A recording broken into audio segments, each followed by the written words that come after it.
Saya yakin jemaat yang hadir itu mereka bicara tentang beda usia yang signifikan itu. Bedanya berapa tahun? 44 tahun. Dalam khotbahnya saya bilang begini, dalam sebuah pernikahan beda usia tidak penting. Tidak penting. Yang lebih penting adalah mereka harus beda jenis kelamin. Aku berkata kepadamu, kasihilah musuhmu, berbuatlah baik bagi yang membencimu, mintalah berkat bagi yang mengutuk, berdoa bagi yang mencacimu. Kalau pipi kirimu ditampar, berikan juga pipi kanan. Aku yang memilih kalian. Bapak Ibu Saudara-saudara, mari kita berdoa untuk pemberitaan firman Tuhan. Mari kita berdoa. Ya Tuhan Allah, kami mohon kepadamu, kuatkanlah dan teguhkanlah iman kami, supaya waktu di mana kami belajar firman Tuhan, biarlah ini menjadi waktu paling baik buat kami. Kami berdoa Tuhan, jauhkan semua penggoda pencobaan. Biar di dalam damai-Mu kami belajar firman Tuhan. Terima kasih banyak Tuhan. Kami rindu pada firman-Mu. Berfirmanlah bagi kami Tuhan. Di dalam nama Yesus, firman yang hidup itu kami berdoa. Amin. Jemaat Tuhan, marilah berdiri. Kita mendengar firman Tuhan yang dibacakan dari Alkitab. Haleluya.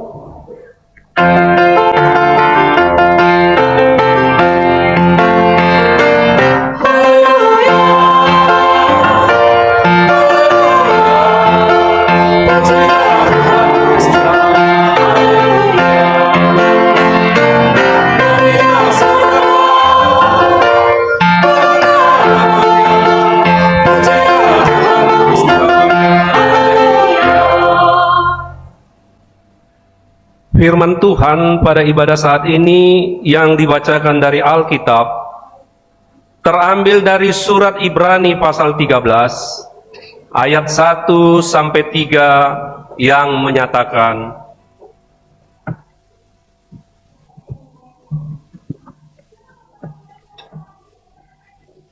nasihat dan doa selamat. Peliharalah kasih persaudaraan.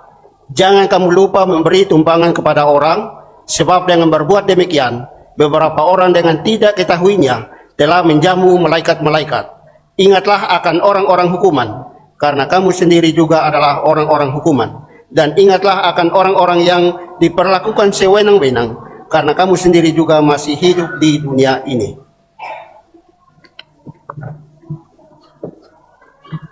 demikian pembacaan Alkitab.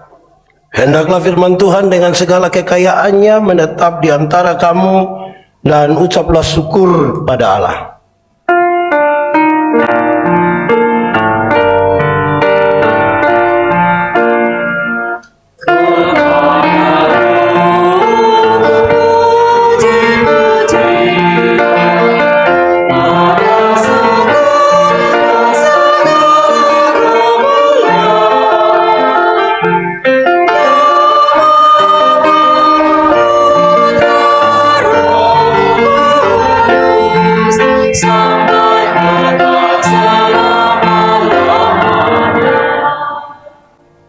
Mari silakan duduk. Bapak Ibu Saudara-saudara, shalom. Yang di luar shalom. Semuanya shalom. Hari ini kita merayakan HUT PKB keberapa? Keberapa? Mari kita tepuk tangan dulu untuk PKB. Sekaligus jadi pertanyaan bagi kita adalah, ini HUT PKB atau HUT kaum perempuan? Kaum bapak atau kaum perempuan? Kaum. Tapi kenapa kasat mata yang lebih banyak ada mama-mama? Itu jadi serius bagi kita. Saya mau tanya, ini mama-mama ini mama janda semua. Saudara-saudara, memang hal ini menjadi serius. Ini bapak-bapak orang ini dulu waktu masih pacaran rajin sekali jemput pacar antar ke gereja. Yang menarik, setelah menikah tidak datang lagi ke gereja. Lalu pendeta bilang, "Bapak, kenapa dulu masih pacaran rajin, sekarang sudah tidak rajin?" Beliau bilang begini, "Bapak pendeta, waktu Bapak pendeta kasih nikah saya dan ibu, kami dua telah menjadi satu. Jadi ibu kalau sudah pergi itu sama dengan bapak justru hadir. Memangnya kalau mama makan sama dengan papa sudah makan. Tapi ibu-ibu juga sama. Ini ibu-ibu ini kadang-kadang siap cantik-cantik datang ke gereja jalan sendiri. Terus pendeta bilang, ibu, suami. Terus dia bilang, tahu sendiri. Lalu sudah tahu dia begini, kenapa mau ambil resiko? Baik, jemaat Tuhan, saya ingin menyampaikan kepada kita bahwa kita punya dua bagian hari ini. Pertama soal kaum bapak, yang kedua kita bicara soal bagian firman hari ini. Saya mulai dulu dari yang bapak-bapak. Saudara-saudara, kita dibesarkan dalam budaya yang kira-kira begini. Kami di kampung itu kalau ada anak laki-laki menangis, kami bilang, engkau macam perempuan saja. Seolah-olah yang boleh menangis itu yang kalau ada anak perempuan keluar malam-malam, kami selalu bilang, engkau macam laki-laki saja. Seolah-olah yang boleh keluar malam hanya... Akhirnya laki-laki dibentuk sebagai pribadi yang superior sekali. Pekerjaan-pekerjaan dengan resiko-resiko besar, itu laki-laki yang ambil.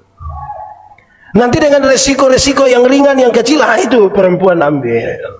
Contoh, di rumah yang masak mama atau bapak? Di rumah yang masak mama atau bapak? Kalau di restoran besar yang masak laki-laki atau perempuan? Resikonya besar. Kami di NTT, di sini ada yang orang NTT? Tidak usah angkat tangan. Kita muka sama semua, saudara, angkat tangan. Kami di NTT kalau mereka iris tuak, sadap itu pohon. Karena naik pohon tinggi resiko jatuh dan mati, maka yang sadap itu laki-laki. Tapi dia hanya taruh di pohon, di bawah. Yang pikul bawa ke rumah dan masak itu perempuan. Resikonya kecil. Itu terbangun terus. Pertanyaannya jadi ringan sekarang. Ibadah itu termasuk resiko besar atau resiko kecil? Ibadah termasuk resiko besar atau kecil? Kecil atau besar? Kenapa saudara makin ragu-ragu jawab di sini? Seringkali orang melihat bahwa ibadah itu resiko kecil. Makanya banyak bapak-bapak ketika disuruh untuk beribadah, itu hanya ibadah, mama pergi saja, mama pergi saja. Nanti kalau dalam ibadah itu ada permintaan untuk setiap keluarga dalam rangka perayaan Natal 2023 mesti kumpul uang 250.000 per kakak. Resiko besar atau kecil? Besar. Tunggu bapak yang ambil ibadah, ibu-ibu yang pergi. Keputusan kumpul uang mesti bapak. Saudara-saudara, saya ingat dengan gereja kami pergi melayani di satu tempat di Rote dengan kaum bapak. Habis ibadah, saudara-saudara, kami duduk dan sharing pelayanan kaum bapak. Kami mengerucut pada pertanyaan, kenapa bapak-bapak ini tidak banyak yang ke gereja? Hampir-hampir kami semua sepakat satu kata. Apa itu? Sibuk. Zaman sekarang ini kalau orang sebut diri sibuk itu seperti dia punya derajat naik sedikit. Bapak ibadah, saya sibuk. Karena ini derajat agak naik, maka dia punya sebutan itu harus ekspresif. Saya sibuk. Wah, itu sibuk. Semua hampir sepakat begitu. Pas mau selesai, ada satu orang dia bilang, Pak Pendeta, saya bicara sedikit. Silakan. Pak Pendeta, untuk sibuk saya juga sibuk, Pak Pendeta. Saya punya perusahaan ada 6. Salah satunya tempat usaha kami baru akan ditutup jam 9:30 malam. Kalau kasih tinggal itu 2-3 jam, itu kita kasih tinggal uang yang besar. Tapi kenapa saya harus ikut persekutuan kaum bapak? Kenapa saya terima jadi majelis jemaat? Kenapa pagi-pagi mau antar anak-anak ke sekolah saya harus kasih panas mobil? Barang 1-2 menit saya baca dulu Alkitab 1-2 ayat biar anak-anak dengar. Kenapa saya lakukan itu? Kami penasaran, tunggu dia punya jawaban. Dan ternyata dia jawab begini, karena saya sayang sebuah anak. Karena saya sayang, saya langsung bilang dia, jadi yang macam kami ini tidak sayang anak. Hanya bapak saja yang sayang anak. Dia bilang, Pak Pendeta, saya baca Alkitab. Saya baca-baca sampai satu bagian di mana tertulis begini. Tuhan ingin menghukum Salomo karena Salomo membuat kuil-kuil untuk penyembahan bagi dewa-dewi istri-istrinya. Tuhan ingin menghukum, tetapi kemudian Tuhan membatalkan hukuman itu. Tuhan mengucapkan kalimat ini, Salomo, oleh karena ayahmu Daud, maka aku tidak akan menghukum engkau. Yang ringan itu dia begini, Salomo, oleh karena engkau punya bapak yang namanya Daud itu yang membuat saya tidak jadi menghukum engkau. Dia bilang begini, Pak Pendeta, waktu saya baca sampai di sini saya mengerti bahwa ternyata apa yang bapak-bapak lakukan Tuhan perhitungkan bagi anak-anaknya. Amin. Yang diperbuat oleh bapak-bapak itu diperhitungkan Tuhan bagi anak-anaknya. Amin. Bapak-bapak, di sini tidak ada bapak-bapak. Ini remaja semua ini. Bapak-bapak, sayang anak, beli handphone, jangan lupa ibadah. Hal ini menjadi serius bagi kita. Dalam sebuah pertemuan raya kaum bapa di sinode kami, saya diminta untuk bicara 1-2 hal. Di sesi pertanyaan, itu pertanyaan banyak sekali. Mereka bertanya, apa yang sinode buat, apa yang gereja buat, apa sinode buat, apa gereja buat, apa sinode buat, apa gereja buat. Saya catat itu banyak sekali. Waktu mau jawab, saya bilang mereka, Bapak-bapak, pertanyaan ini banyak, tapi jawabannya enteng saja dan kecil. Apa itu? Bapak-bapak, waktu bapak-bapak itu diteguhkan dalam pernikahan dengan istrimu, hari itu juga bapak-bapak diteguhkan menjadi imam dalam keluarga. Waktu diteguhkan jadi imam dalam keluarga, pertanyaannya adalah, apakah fungsi imam dalam keluarga dijalankan oleh bapak-bapak atau tidak? Kalau fungsi imam itu tidak dijalankan, makanya muncul ini banyak pertanyaan. Apa yang gereja buat, apa yang sinode buat, apa yang gereja buat, apa yang sinode buat. Tapi kalau semua bapak-bapak itu melaksanakan fungsi imamatnya di dalam rumah tangga, mungkin satu saat gereja akan mendapatkan nota, minta maaf, keluarga kami tidak lagi terima ibadah rumah tangga. Kenapa? Karena di kami punya rumah ibadah tiap hari saya yang pimpin. Bapak-bapak, sedikit. Bapak-bapak, ada ibadah di rumah? Atau pulang mau coba? Ibadah itu baik atau tidak? Cobalah, mulai sebentar malam itu pulang ajak istri, anak-anak semua ibadah. Memang ada tantangan. Hari pertama nanti bagus, kedua bagus, ketiga bagus, keempat bagus, kelima bapak bilang, Mama, coba mama dengan anak-anak dong, karena papa pun pinggang, kenapa kok? Hari ke-6 bubar itu ibadah. Dia butuh komitmen lebih sedikit. Baik, jemaat. Di sini tidak ada jemaat, so tinggal kaum bapak saja. Jemaat, Tuhan Allah menciptakan manusia itu laki-laki dan perempuan. Tetapi untuk mengelola kehidupan laki-laki dan perempuan, apalagi dalam kehidupan keluarga, maka ada pola-pola yang sengaja Tuhan biarkan untuk manusia itu kelola. Sebuah penelitian mengatakan, kalau kehidupan pernikahan itu hanya didasarkan pada kecantikan, kemolekan, kegantengan, maka setiap 3 tahun kita mesti ganti pasangan. Kalau berdasarkan cantik, ganteng, molek, kekal, setiap 3 tahun ganti.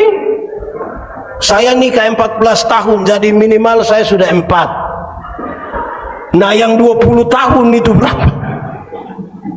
Karena itu pola-pola ini sengaja Tuhan biarkan untuk dikelola. Saya masih jadi pendeta di satu pedalaman di timur. Saya kasih nikah satu pasang nikah. Yang laki-laki umur 64 tahun. Yang perempuan umur 20 tahun. Ngiri itu. Saya yakin jemaat yang hadir itu mereka bicara tentang beda usia yang signifikan itu. Bedanya berapa tahun? 44 tahun. Dalam khotbahnya saya bilang begini. Dalam sebuah pernikahan, beda usia tidak penting. Tidak penting. Yang lebih penting adalah mereka harus beda jenis kelamin. Itu lebih penting. Karena untuk apa sama-sama umur 30 tahun tapi laki-laki semua? Pakai bahasa Kupang bilang itu dong, hanya bakorek-bakorek di situ. Karena itu memangnya harus berbeda, ada laki-laki, ada perempuan. Lalu pola seperti apa? Satu, soal pola berpikir. Laki-laki itu cenderung rasional. Bapak-bapak itu cenderung rasional. Makanya yang laki-laki, yang bapak-bapak itu kalau bicara selalu bilang, saya pikir, saya pikir, saya pikir. Sementara yang ibu-ibu, yang perempuan itu lebih banyak pakai apa? Perasaan. Makanya ibu-ibu kalau bicara selalu bilang, saya rasa, saya rasa, saya rasa. Bayangkan kalau kita menikah 20 tahun, satu hanya saya pikir, satu hanya saya rasa. Lama-lama tetangga akan bilang surasa. Hidup ini tidak bisa pakai apa yang kita pikirkan saja. Penyeimbangnya adalah perasaan. Hidup juga tidak bisa hanya pakai perasaan. Penyeimbangnya adalah logika. Berdasarkan itulah laki-laki dan perempuan ditempatkan bersama-sama. Saudara tahu, ibu-ibu, di sini tidak ada ibu-ibu. Saya kira SMA semua. Ibu-ibu, ibu-ibu percaya kok tidak, kalau bapak pergi ke gereja pasti ibu ikut. Tapi kalau ibu pergi ke gereja belum tentu bapak ikut. Percaya kok tidak? Siapa yang datang sendiri? Oh, ya. Saya melayani di Sabu 5 tahun. Kami ibadah rumah tangga itu biasa kumpul satu rayon. Hari Senin, hari Rabu, hari Jumat. Kalau kita pergi, mereka sudah buka tikar yang besar, semua duduk bersila di situ dan mulai beribadah. Hari itu saya pergi, jemaat sudah banyak sekali. Kami duduk bersila dan lampu yang paling terang akan ditaruh di mana yang pemimpin ibadah duduk. Kami mulai beribadah dan saya lihat jemaat semangat betul. Saya mulai berkhutbah, mereka senyum-senyum. Saya bayangkan pasti masukin. Yang menarik adalah kami setelah ibadah jemaat masih senyum-senyum. Saya mulai pikiran dengan dorang pun senyum. Saya tanya, jemaat, kamu senyum-senyum apa? Dorang tambah senyum lagi. Saya panggil seorang diaken, Welmin Ceriu namanya. Saya panggil pakai bahasa dia di kampung. Saya bilang, Nadau, kamu senyum-senyum apa? Dia ambil satu pena, dia tulis di satu kertas kecil, dia antar kepada saya. Saya penasaran betul. Saya buka ini kertas, ternyata dia tulis begini. Maaf, Bapak punya resleting tidak tarik. Itu macam saya mau cek ke dia itu. 1 jam kita sama-sama di sini, engkau lihat ada masalah di saya, engkau diam-diam. Hanya karena apa? Perasaan.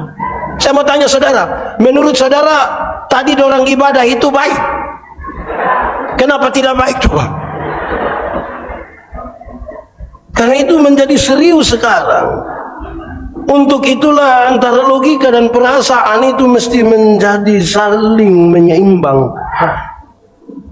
Bukan untuk kita uji mana yang lebih, yang betul atau ini. Tidak, tapi supaya dikeluar. Kedua, soal pola bekerja.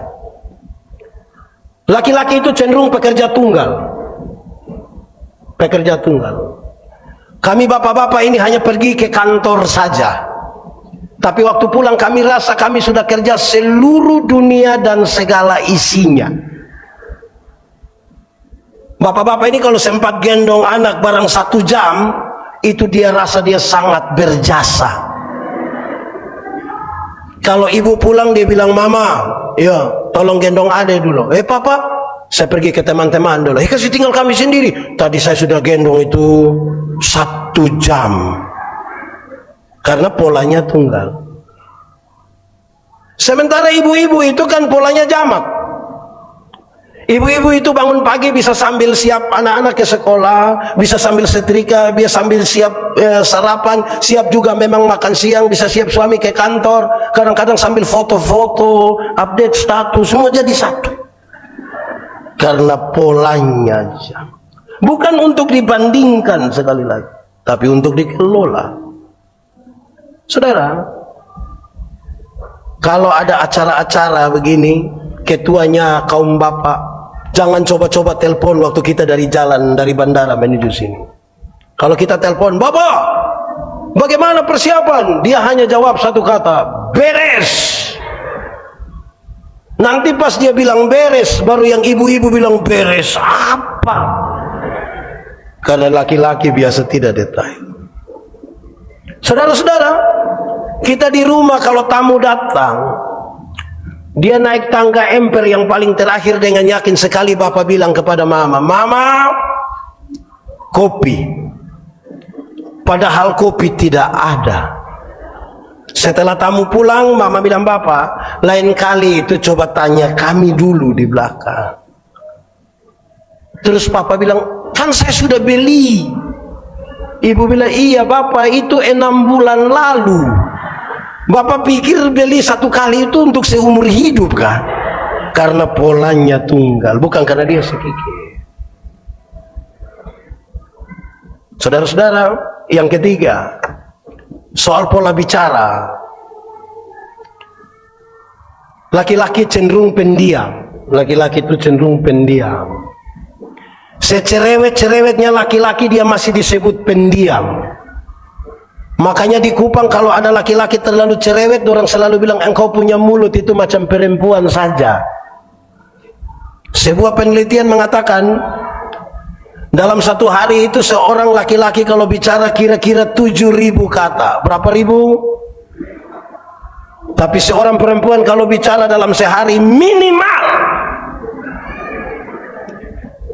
sekurang-kurangnya 21.000 kata. Bapak 7.000, mama pagi-pagi papa sudah ke kantor, anak-anak semua ke sekolah. Mama mau 21.000 dengan siapa? Rata-rata papa pulang kantor jam, bapak pulang kantor jam 6. Mama rencana kasih keluar duluan yang 3.000. Mama sambut papa di pintu, pas mama buka pintu, mama langsung bilang, "Pa." Terus papa bilang, "Hah? Di kantor tadi baik." Terus papa bilang, "Engkau kepala kantor?" Kalau pola komunikasi kita macam begini, saudara, kita akan membangun sebuah persoalan besar. Pasti. Menara Babel itu tidak selesai dibangun. Bukan karena kurang uang, bukan karena kurang material, bukan karena kurang tenaga kerja, hanya karena terputusnya komunikasi di antara mereka. Tempat terbaik untuk membangun komunikasi keluarga itu ada di meja makan. Bapak-bapak memang ada sibuk-sibuk sedikit, tapi jangan lupa makan sama-sama dengan istri anak dulu. Di meja makan itulah kesempatan bapak-bapak bertanya kepada ibu-ibu, bertanya kepada mama, bertanya kepada istri, "Mama, iya sayang, kenapa ini sayur ini garam semua?" Terus istri bilang, "Papa, tadi waktu tumis ini sayur saya terlalu ingat papa. Jadi saya kira papa itu garam, saya ambil kok saya taruh-taruh terus begini." Tapi yang penting ada komunikasi dulu. Di meja makan itu bapak tanya pada anak-anak, "Anak-anak, yang laki-laki, kau di sekolah dapat berapa?" "Saya dapat 10 bapak." "Engkau seperti engkau punya bapak sekali." Itu bapak dulu begitu. Yang perempuan, di sekolah dapat berapa?" "Aduh papa, tadi matematika susah jadi saya dapat 3. "Aduh, engkau seperti mama punya keluarga." Tapi yang penting komunikasi. Jemaah, di meja makan itu lepas itu handphone itu. Tidak lahir kita dengan handphone. Apalagi kalau duduk sama-sama istri, tiba-tiba ada telepon masuk, dia sengaja keluar bebel apa langkah baru dia bilang, "Halo, halo." Kalau itu terjadi, hai istri-istri, aku berkata kepadamu, curiga sudah. Rahasia negara apa yang terlalu sampai bicara harus pakai bisik-bisik? Halo, macam di dunia maya saja. Keempat, soal pola mengingat. Laki-laki itu cenderung cepat lupa. Kami bapak-bapak ini cenderung cepat lupa. Suami-suami, bapak-bapak, laki-laki itu dia baru kunci mobil begini, tek, dia jalan 30 langkah terus dia bilang, tidak tahu saya sudah kunci atau belum. Dia kunci lagi, tek, karena cenderung cepat. Makanya ibu-ibu minta maaf. Kami bapak-bapak ini kalau di luar rumah kami lupa kalau kami ada istri. Maksudnya kadang-kadang kami cerita dengan teman-teman itu sampai lupa kalau ibu lagi tunggu di rumah. Jangan terlalu negatif juga dengan kami lah. Rumah tangga hancur itu kan terlalu berpikir negatif itu. Laki-laki cenderung cepat lupa. Tetapi yang perempuan, yang ibu-ibu, ingatannya tajam sekali. Setajam, oh tahu juga. Ibu-ibu itu kalau ada suami bilang begini, orang seperti saya tidak pernah marah saya punya istri, yang protes dia punya istri, tidak pernah apa, memang tidak pernah. Yang mana? Yang itu hari. Itu hari mana? Yang tahun 1900 itu dia ingat sekali. Anak-anak, di sini tidak ada anak-anak. Ini nenek-nenek semua. Anak-anak, siapa yang dulu masih kecil pernah periksa pakaian kantor dari papa dan mama? Ada yang pernah periksa? Yang paling banyak dapat di papa punya atau mama punya?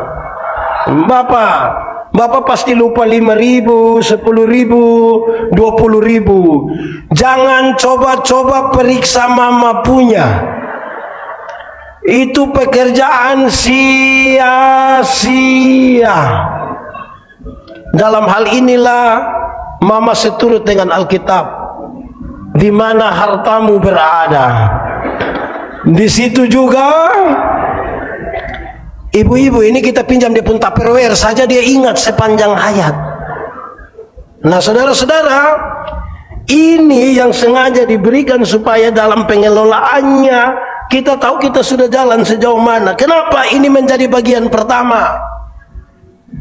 Karena kita semua ini produk dari rumah. Bapak-bapak kalau di rumah sudah terbiasa dengan harus didengar. Di gereja ketika dia terpilih jadi majelis, dia mau dia didengar. Maka jangan heran kalau bapak-bapak selalu bilang, saya kalau sudah AA, saya kalau sudah BB. Nah, yang AB itu anak TK. Saudara lihat kalau ada TK, pagi-pagi lewat, anak-anak itu hafal huruf menarik. A, B, BA dibaca, ba. Jadi kalau sebentar pulang, tiba-tiba bapak bilang, saya kalau soal A, saya BB. Tanya papa, TK di, jangan coba-coba. Jangan tanya, itu nanti kita tambah masalah itu. Kita semua dari rumah datang dalam persekutuan. Kalau di rumah beres, persekutuan beres. Negara jadi maju. Dan yang jadi nahkoda di rumah itu adalah siapa? Bapak-bapak. Itu bagian pertama. Itu masih pengantar, belum khotbah. Khotbah ini baru masuk di bagian ini. Jemaat, ada banyak orang Kristen waktu itu dalam konteks pembacaan ini di mana? Karena keputusan iman untuk menerima Yesus Kristus, kemudian mereka menjadi sengsara. Mereka ditinggalkan oleh banyak orang. Mereka berhadapan dengan banyak persoalan oleh karena kebencian orang-orang kepada mereka karena mau percaya kepada Tuhan Yesus. Beberapa orang tidak mau ambil resiko bersama-sama dengan mereka. Orang-orang yang percaya kepada Yesus ditinggalkan oleh banyak orang. Mereka menjadi sendiri, apalagi negara dan pemerintah tidak memihak kepada mereka. Jadilah orang-orang ini menjadi orang-orang yang terabaikan sekali. Dalam konteks seperti inilah saudara-saudara, menjadi bertentangan sekali dengan kerinduan banyak orang Kristen. Banyak orang Kristen berpikir kalau percaya kepada Tuhan Yesus kita bebas dari masalah.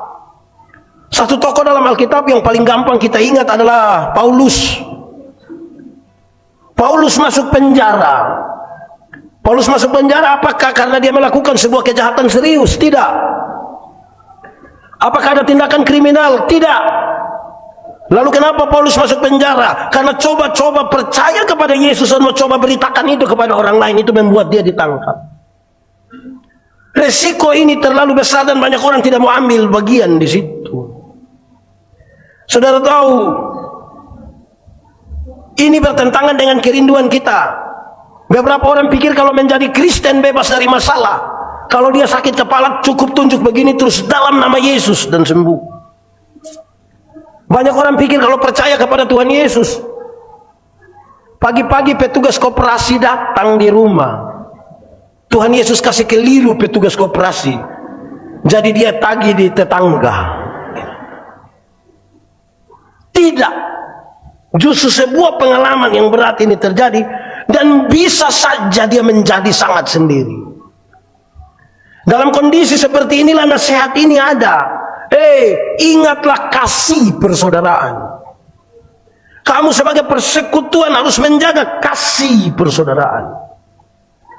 Kasih yang dibangun di atas pengorbanan Yesus Kristus yang tanpa pamrih.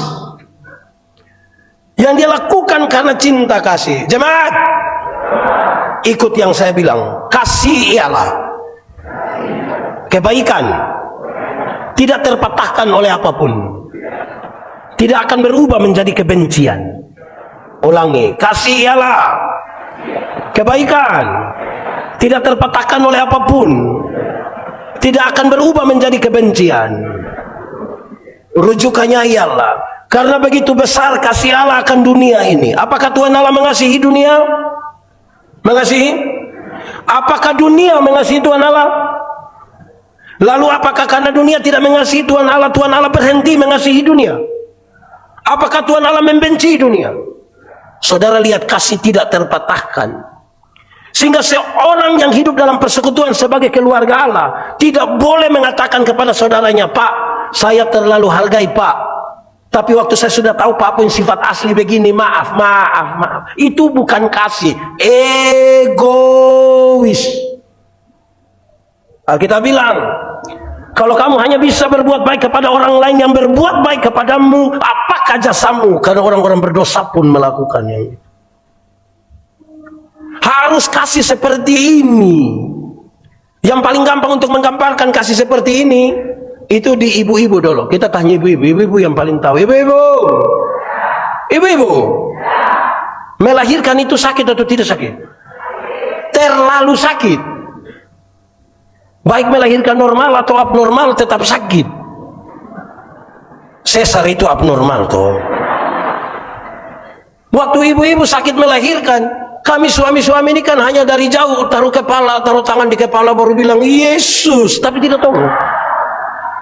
Sudah taruh tangan di kepala lagi dia sambil bayangkan kira-kira ini anak muka seperti siapa ini, kira-kira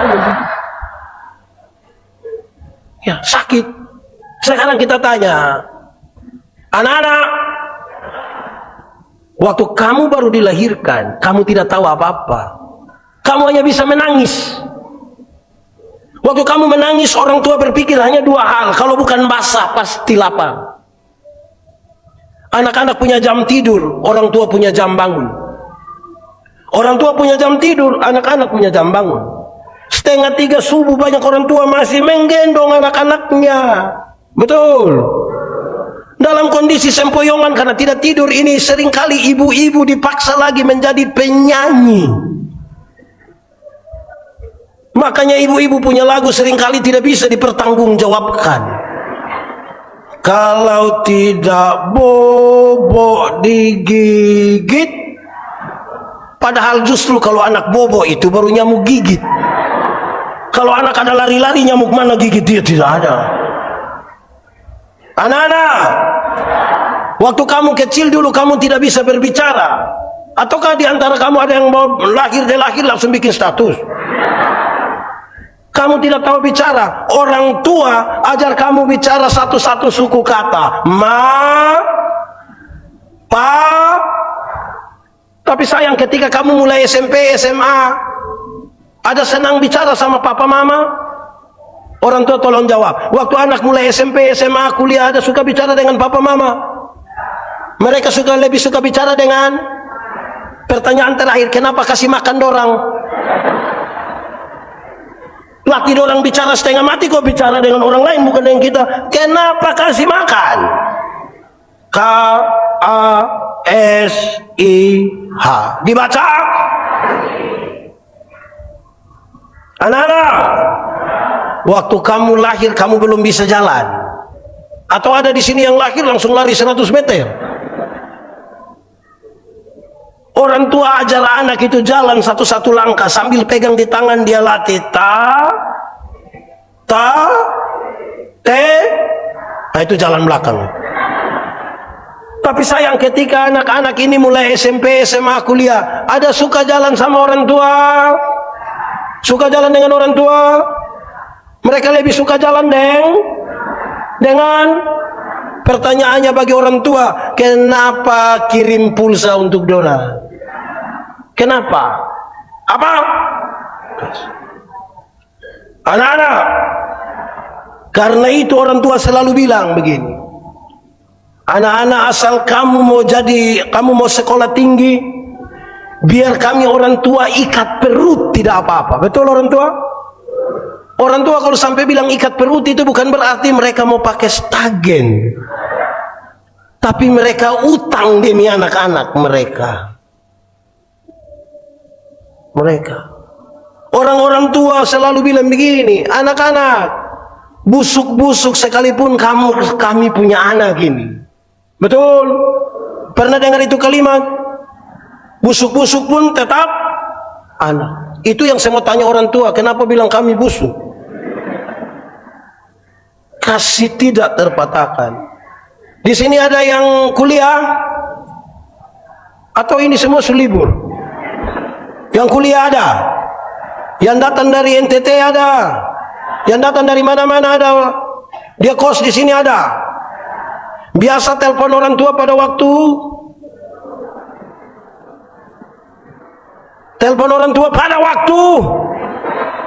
Oh, kamu juga tahu. Pagi-pagi buta mama belum bangun, mama punya HP, punya teneneng. Mama ambil, selom kak, selom mama, ikar mana? Mama ada baik-baik kah? Iya, kenapa?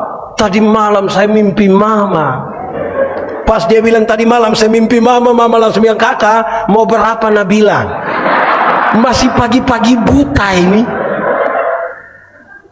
Kasih tidak terpatahkan. Kenapa? Setelah saudara memahami kasih yang seperti itu, yang tidak pernah akan berubah menjadi kebencian, baru saudara boleh mengatakan sesuai dengan teks ini, berilah tumpangan kepada orang lain. Kalau saudara tidak punya kasih yang dasarnya kuat seperti ini, tidak bisa beri tumpangan. Karena saudara tinggal di kota besar, tidak ada orang punya rumah yang besar kayak ini gereja.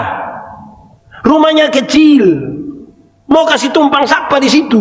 Kalau tidak dengan kasih yang besar. Saudara bayangkan, saudara sibuk di kota besar. Jangankan orang yang saudara tidak kenal, mama mantu saja datang, saudara pikiran. Mertua. Tahu mertua? Nah, itu yang mama mantu, kok tidak? Kalau ibu telepon, mama mertua ini telepon, anak, mama mau ke situ ya.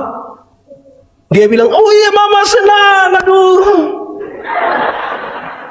Padahal habis itu kata senang dia tambah, berapa hari mama? Itu berapa hari itu mulai menjurus ke yang berat itu. Kalau kasih yang besar, tetangga akan tahu. Dia siap-siap rumah, tetangga tanya, sibuk sekali. Kenapa sibuk? Tidak, saya punya mertua mau datang. Aduh, sudah lama. Itu kalau kasihnya besar. Kalau kasihnya tidak besar, tidak didasarkan pada pengertian tadi, dia siap rumah tuh. Loh, kenapa loyo-loyo begitu? Kenapa? Singa mau datang.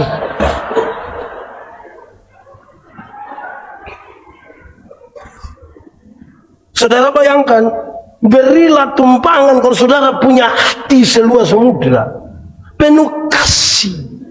Kasih yang didasarkan pada pengorbanan Kristus. Kalau tidak, kita rasa terbeban. Ini hal yang serius bagi kita, saudara. Nanti baru kita bisa lakukan itu kepada saudara-saudara seiman. Dalam pengertian itulah sekarang dinasihatkan kepada kamu. Dalam kasih yang besar itu, kamu mesti peduli seorang dengan yang lain. Peduli. Bukan peduli biasa saja, peduli lindungi. Macam kayak apa itu? Pokoknya peduli, dan banyak orang peduli tapi tidak lindungi. Ada kecelakaan di situ, bukan tolong. Dia bilang, saudara-saudara di jalan ini ada yang, hai guys, ada yang mau mati di sini. Dia mati. Peduli tapi tidak lindungi. Solidaritas. Kenapa kita mesti solidar dengan orang lain? Karena Tuhan lebih dahulu solidar dengan kita. Tapi solidaritas kita bermasalah. Kenapa? Saya suka pakai contoh ini. Saudara ingat, tapi saya pakai contoh. Saudara pernah belanja di mall atau swalayan? Pernah? Pernah? Ada yang pernah tawar barang di swalayan atau mall? Kenapa tidak tawar? Saudara bayangkan, kalau kita jalan sama-sama ada yang tawar di mall, kita mah kau bikin malu-malu. Sejalan kali kau jalan sendiri. Pemilik mall orang kaya atau orang miskin? Saudara lihat beli di orang kaya tidak tawar. Tapi kami di kampung itu kalau dia keluar biasa pagi-pagi kan ada nenek-nenek pikul sayur jual. Di sini juga ada kok begitu. Dia pikul sayur keluar jual. Bangun pagi-pagi, di orang kaya kita tidak tawar 99.900.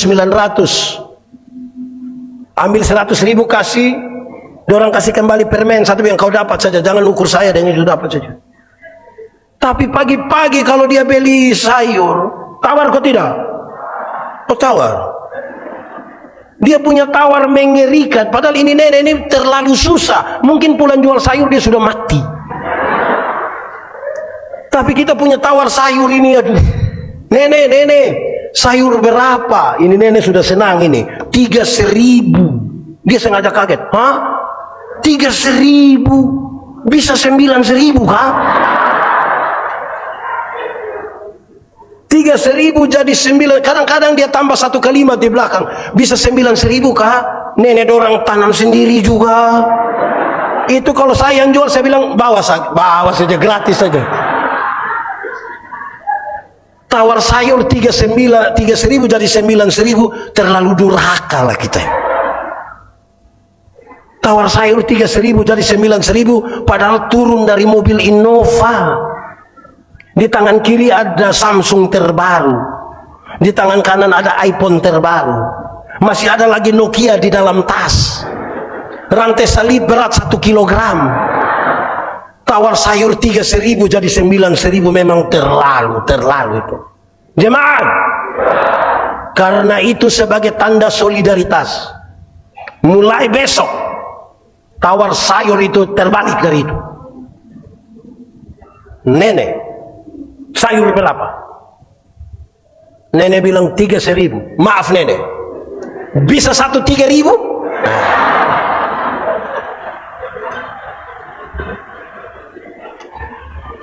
Bisa kok. Saya tanda saudara-saudara. Kalau sampai bisa tawar sayur 3.000 jadi 3.000, hanya 3 kemungkinan. Kemungkinan pertama, itu orang punya solidaritas sosial yang kuat sekali. Pantas dipuji, pantas ditiru. Tapi kemungkinan yang kedua mungkin makam puji. Atau yang ketiga gila mungkin. Kita yang akan menentukan tanda solidaritas kita. Saudara tahu, banyak orang tidak solidar dengan orang lain. Tidak. Tema kita ya di hari ini menarik dalam perayaan, sekaligus juga ini menjadi bagian pemberitaan di seluruh GPIB. Kemurahan hati. Murah hati. Salah satu unsur dari buah roh kemurahan. Kemurahan itu maksudnya begini. Ada orang yang kelihatan tidak ada masalah, relasi sosialnya baik dengan banyak orang, dengan tetangga aman, keluarga aman, mertua aman, saudara-saudara aman, dia rajin gereja, tidak ada soal, sekilas begitu, koma. Tapi itu orang punya sekikir, tidak ada dua, sekikir sekali. Di Maranatha ini ada yang sekikir. Ada ikut ibadah. Dia ada di sini. Laki-laki atau perempuan? Hai. Dia pakai baju warna. Saudara akan aku tunjuk nanti. Banyak orang tidak ada kemurahan hati. Kita punya kemurahan hati itu seringkali terjadi hanya pada Natal dan Paskah. Pada waktu Natal, Paskah itu banyak orang tiba-tiba murah hati. Bangun pagi ada nenek-nenek lewat bawa pepaya, dia nenek mau ke mana? Pasar untuk jual ini. Aduh nenek singgah nenek singgah. Nenek duduk, nenek mau minum apa? Terserah ibu saja, terserah pak saja. Nenek bilang, teh, kopi, bir atau wine. Nenek bilang. Terus nenek bilang, sudah saya wine saja, saya wine. Kasih keluar wine 1 botol, ini nenek minum kasih habis. Terus ibu keluar bawa uang nenek. Ini saya kasih nek, ini untuk bayar ini pepaya. Ini hari baik nenek, jadi ini ada kopi, ada gula, ada beras. Nenek tinggal di mana? Dia sebut satu tempat kira-kira 10 kilometer. Lalu nenek pulang dengan saya jalan kaki. Aduh, jangan, aduh. Grab.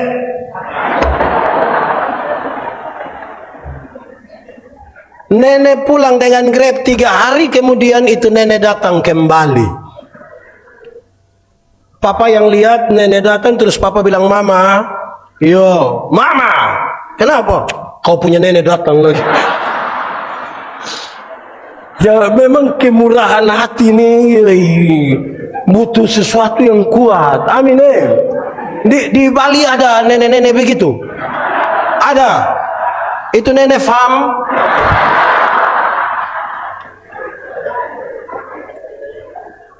Saya seringkali protes, bukan protes, kasih masukan anak-anak muda luar biasa dalam gereja yang mereka sudah setia melayani.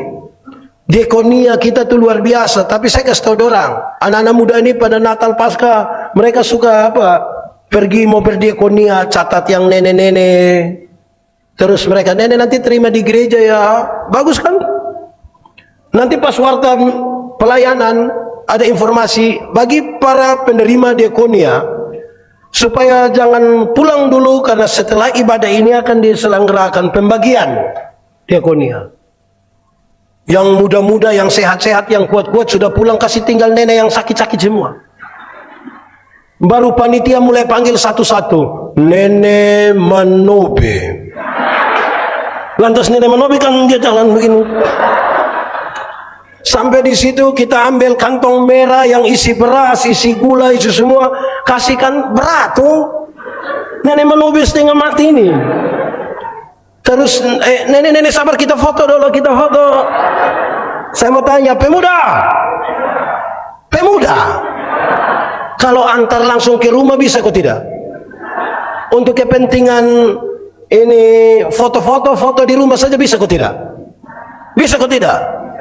Lalu kenapa panggil saya pun nenek datang di sini? Kalau saya pun nenek ada apa-apa, saudara tanggung. Jadi untuk sebuah kemurahan hati butuh total. Di titik inilah kita dilatih menjadi berkat. Harus jadi berkat. Kadang-kadang kita tidak jadi berkat. Kumpul uang banyak-banyak tapi aduh tiap hari hanya mengeluh. Jalan di mana-mana ketemu orang hanya bilang bapak hidup terlalu susah. Mati sudah kalau memang sudah terlalu susah. Di sini ada yang begitu. Dia ada ikut ibadah. Coba lihat dia. Kenapa saudara lihat saya? Ada orang kaya tapi belum tentu bermurah hati. Saya suka bilang dia tahu cara mengumpulkan uang yang banyak tapi dia tidak tahu cara menikmatinya. Dia tahu cara menjadi kaya tapi dia tidak tahu menjadi bahagia. Kumpul uang banyak-banyak tapi tidak pernah jalan-jalan ke Surabaya. Suatu saat di Surabaya baru dia telepon, pendeta, yuk saya di Surabaya, enak ya pesir-pesir, tidak bapak. Terus saya di rumah sakit Dr. Sutomo, bapak sudah dapat rujukan dulu baru ke sana. Hidup hanya sekikir saja, tidak ada kemurahan hati itu. Di GPIB sini ada begitu, di Maranatha ada. Dia majelis atau jemaah? Aduh jangan ngomong itu nanti jadi masalah. Peliharalah kasih persaudaraan. Tapi saya minta saudara-saudara supaya hati-hati terhadap satu kalimat dalam teks itu. Ketika dia bilang tanpa sadar beberapa orang telah melayani malaikat-malaikat. Hati-hati di situ. Saudara tidak boleh melayani karena saudara menaruh pikiran di sini siapa tahu yang kita layani ini malaikat. Iya, malaikat maut. Jangan taruh di sini. Layani saja seperti untuk Tuhan supaya dia bukan pencitraan. Saya berkhotbah di semua bank yang ada di Kupang. Saya bilang begini, ini ibu-ibu yang kerja di bank ini cantik-cantik semua. Mau lihat jauh, lihat dekat tetap cantik. Mereka pakai pakaian bagus-bagus, kerja di tempat yang tertata rapi, ber-AC lagi, indah sekali. Kita pergi ke bank itu macam kita tidak mau pulang, kayak mau lihat-lihat terus itu ibu itu mau. Kita baru naik tangga terakhir, dengan santun sekali dia bilang begini, selamat pagi, ada yang bisa kami bantu? Terus saya tanya orang, ibu-ibu, siapa di antara ibu-ibu yang bangun pagi ketika lihat suami baru bangun, terus ibu bilang, selamat pagi, ada yang bisa kami bantu? Makanya Paulus bilang, apapun yang kamu lakukan, lakukanlah dengan segenap hatimu seperti untuk dan bukan untuk jemaat. Ingat bahwa tidak semua senyum tulus. Kita satu jemaat tapi ke apa kok? Saya datang saya bilang shalom. Saya lewat baru saya panggil. Di GPIB begitu. Ada juga di Maranatha. Itu ibu ada di sini, pakai baju warna itu kita bisa. Jemaat, laki-laki itu melihat perempuan, tapi perempuan melihat perempuan.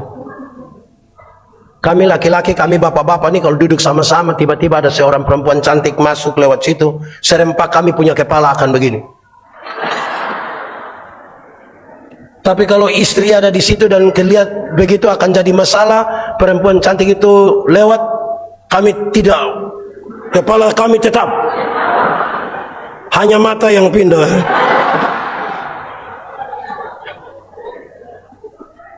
Tapi perempuan melihat perempuan. Ibu-ibu, nona-nona kalau duduk sama-sama, ada laki-laki ganteng masuk, mereka biasa-biasa saja, standar, tidak histeris. Kalau ada yang bereaksi tidak terlalu luar biasa, standar lah.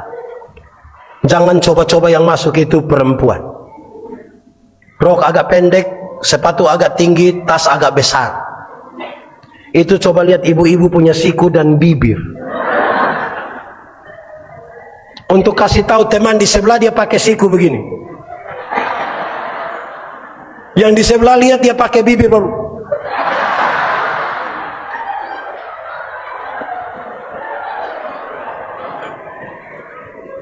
Kadang-kadang 3, 1, 2. Hati. Di Bali ada yang begitu. Ada yang begitu. Di Maranatha ada. Dia ada ikut ibadah. Dia di balkon atau di bawah? Atau di luar? Saudara-saudara, kemurahan hati harus dibangun di atas ketulusan. Kadang-kadang kita tidak tulus. Memberi tapi dengan sejumlah comelan. Jangankan untuk orang lain. Kita mau bangun gereja saja, panitia pembangunan, titip amplop pembangunan, ini dia bilang, tiap hari pembangunan. Memang butuh hati, dan kita tidak bisa. Dalam kasih itu, sekaligus diminta dalam kasih persaudaraan itu supaya kamu memperjuangkan juga hak-hak dari mereka. Hak-hak. Kadang-kadang kita mengabaikan orang. Hak-hak yang tidak mereka miliki. Bahkan sekaligus itu bisa terjadi di dalam gereja. Kita bersama-sama dengan orang-orang susah. Tapi hak-hak mereka kita abaikan. Jemaat, surga lebih baik atau dunia lebih baik? Surga atau dunia? Dunia atau surga? Surga atau dunia? Surga atau dunia? Yakin surga lebih baik? Kalau saudara yakin, siapa mau pergi ke surga sekarang? Tidak mau. Pak Pendeta, belum waktu Tuhan. Nah, itu kalimat mantap. Belum, karena belum waktu Tuhan untuk saya pergi ke surga yang lebih baik dari dunia ini. Tapi tanda-tanda kerajaan surga itu harus saya alami di tempat di mana saya ada. Kerajaan surga itu berkaitan dengan pemerintahan Allah. Pemerintahan Allah itu seperti apa? Penuh kasih, penuh keberpihakan, penuh kepedulian. Dan itu yang harus terjadi dalam komunitas di mana orang-orang yang percaya kepada Tuhan dan mengaku warga kerajaan Allah hidup seperti itu. Kita diminta di situ supaya tidak boleh ada orang yang mengabaikan orang lain. Kita bersama-sama. Selanjutnya dalam tema kita, pertama kemurahan, yang kedua kebaikan hati. Kebaikan itu respon. Respon terhadap apa? Respon terhadap kasih karunia. Dan kasih karunia adalah kasih di mana Tuhan Allah mengorbankan Yesus Kristus, dirinya di dalam Yesus Kristus, supaya kita menjadi selamat. Setiap orang yang menerima kasih karunia itu, dia melakukan kebaikan-kebaikan sebagai tanda ungkapan syukur. Saya pakai contoh saja. Anggap saja saya dengan adik ini. Kakak nama siapa saya? Noel, Immanuel. Mantap. Saya dan dia, kami dua tidak saling kenal. Saya dapat dia nomor telepon, saya telepon dia. Noel, sebentar malam bisa ketemu saya jam 12 di depan kantor gubernur Bali. Kira-kira dia mau ke tidak? Dia mau ke tidak? Noel mau ke tidak? Ragu-ragu kan? Noel ada ayam satu di rumah. Kami dua tidak kenal. Saya pergi ke dia rumah. Kira-kira dia kasih saya ayam ke tidak? Tidak. Saya ganti pertanyaannya. Saya mau kasih Noel mobil baru satu. Kira-kira Noel mau ke tidak? Mau. Dia mau. Terus saya kasih dia satu mobil cuma-cuma baru 0 km Toyota Alphard. Noel dapat Toyota Alphard 0 km dari saya gratis. Kira-kira ada perubahan perilaku dari Noel ke saya kok tidak? Saya telepon jam 12 malam, dia datang kok tidak? Saya pergi ke dia rumah, ada ayam satu, dia kasih kok tidak? Kenapa kok tiba-tiba dia baik begini? Karena dia lebih duluan telah menerima sesuatu yang tidak bisa dia dapat sendiri. Kasih karunia memungkinkan seseorang untuk berubah, melakukan kebaikan-kebaikan sebagai tanda ungkapan syukur. Karena tidak mungkin kita membalas pengorbanan Allah yang besar itu dalam hidup. Tidak mungkin. Karena itu saudara-saudara, saya kira ini nasihat yang baik bagi kita. Supaya setiap orang dalam membangun dirinya, dia ingat duluan itu kasih itu. Kasih persaudaraan. Yang didasarkan pada pengorbanan Kristus bagi kita. Yang memungkinkan kita peduli dengan orang lain. Saudara, kita ada dalam dua dunia. Satu namanya dunia nyata, satu namanya dunia. Di dunia nyata ini kan orang tua lahir lebih duluan anak-anak. Jadi peraturan banyak sekali, 1, 2, 3, 4, 5. Di dunia maya, anak-anak lahir lebih duluan dari orang tua. Makanya banyak orang tua di dunia maya dia bikin seperti anak-anak. Kadang-kadang kita berteman baik-baik di media sosial, like, komen, tapi waktu ketemu kita macam tidak baku kenal. Mari kita bilang, saya pun teman. Teman apa? Gereja mesti menjadikan sesuatu itu lebih. Saya mau tanya saudara, ini jemaat ini bagus sekali ini di Maranatha ini, gereja orang banyak-banyak begini, ini mantap. Saudara ada kenal orang di saudara pun sebelah? Kenal Yang jawab 5. Di muka belakang kenal. Kenal? Saudara kenal Lesti? Kenal?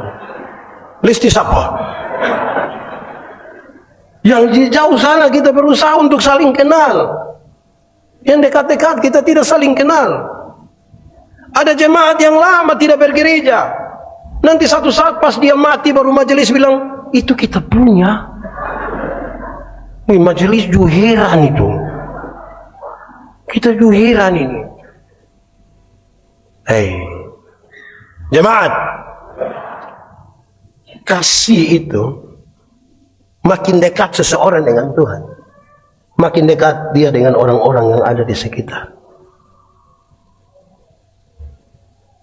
Ada 1, 2 keluarga jauh dari gereja, tinggal dekat hutan. Yang satu punya anak perempuan, satu punya anak laki-laki.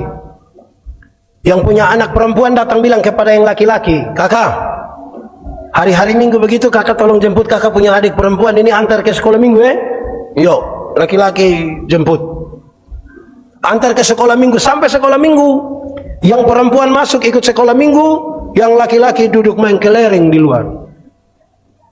Beranjak jadi remaja ikut katekisasi.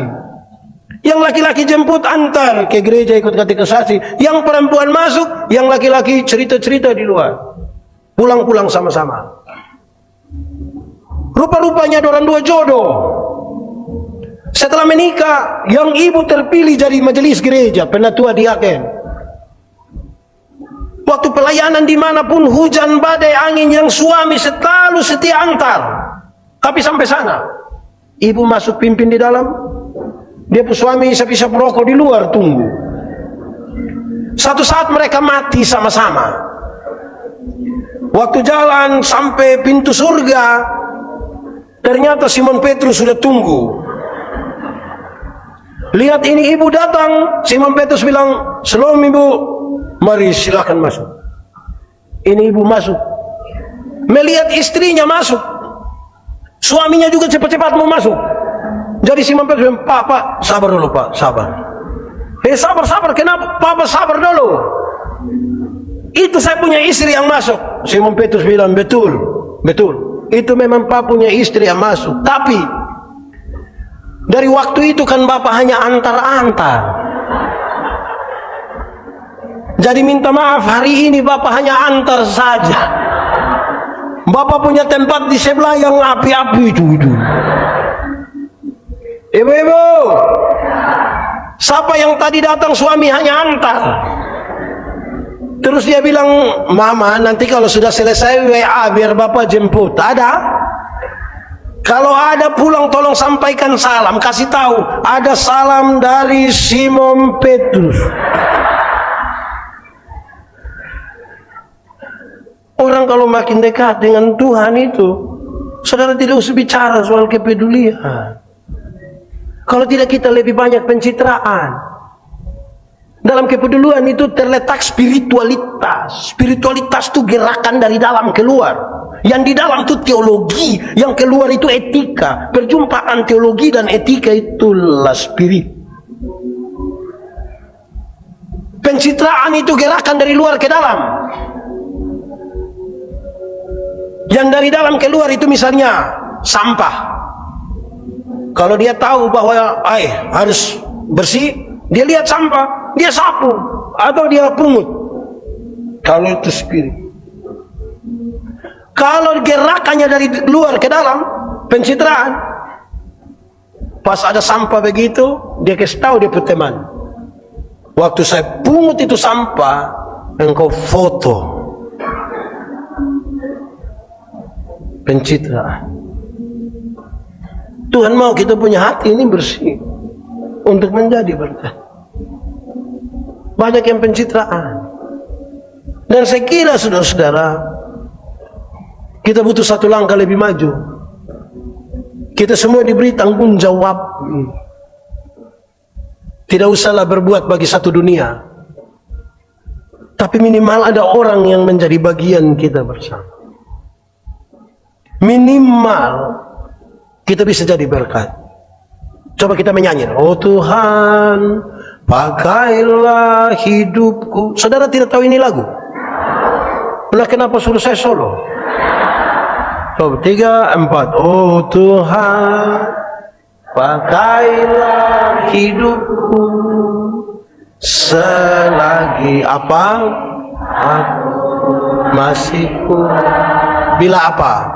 Bila saatnya nanti ku tak berdaya lagi, hidup ini apa?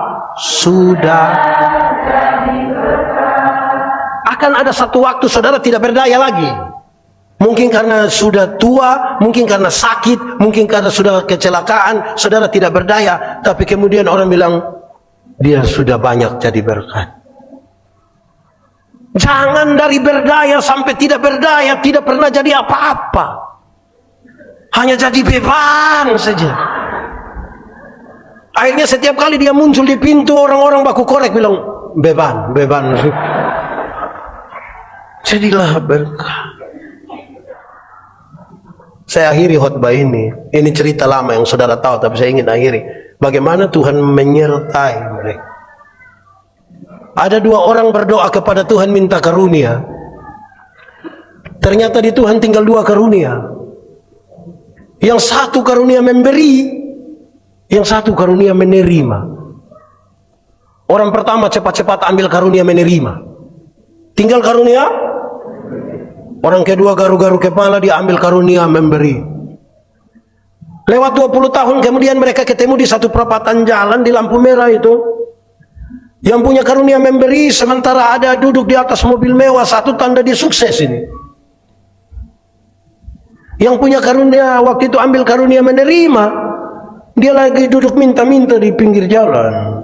Waktu orang dua baku lihat begini, dia bilang, perasaan itu hari kau dapat karunia untuk memberi, kenapa hari ini yang kau lebih sukses dari saya? Terus dia jawab, kawan,